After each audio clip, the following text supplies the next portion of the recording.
P T I رکن assembly فضل الہی کا کہنا ہے کہ صوبے میں 1 روپے 25 پیسے میں بجلی پیدا ہوتی ہے۔ یہ بجلی پھر ہمیں 100 روپے میں فروخت کی جاتی ہے۔ 10 روپے فی یونٹ سے زیادہ بجلی کا بل ادا نہیں کریں گے۔ تفصیلات کے مطابق خیبر پختونخوا سے تعلق رکھنے والے پاکستان تحریک انصاف کے رکن اسمبلی فضل الہی نے سول نافرمانی تحریک چلانے کا اعلان کر دیا ہے۔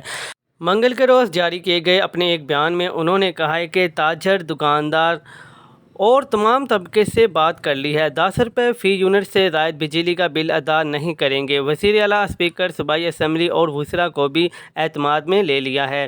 تاجر، دکاندار اور عوام کرایہ ادا کریں یا بجلی کے بل ادا کریں، 1 اگست کے بعد سول نافرمانی کی تحریک شروع کریں گے۔ سول نافرمانی کی تحریک وفاقی حکومت اور بجلی قیمتوں کے خلاف ہوگی۔ ایم پی اے فضل الہی نے اس معاملے سے متعلق صوبائی اسمبلی میں قرارداد بھی جمع کرا دی ہے۔ تحریک انصاف نے رکن اسمبلی کا کہنا ہے کہ صوبے میں 1 روپے 25 پیسے میں بجلی پیدا ہوتی ہے اور یہی بجلی ہمیں 100 روپے میں فروخت کی جاتی ہے۔ خیبر پختونخوا کو اپنا حصہ ہی نہیں دیا جاتا۔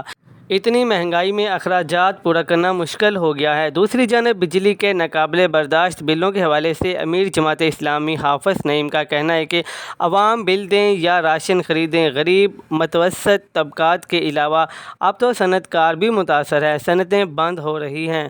حافظ نعیم الرحمن نے کہا کہ آئی پی پیس پیپل پارٹی کے دور حکومت سے شروع ہوئے، پہلے 35 کمپنیوں سے معاہدے ہوئے اور پھر مشرف دور میں 45 کمپنیوں اور پھر نواز شریف کے زمانے میں تو 120 کمپنیوں سے بات ہوئی۔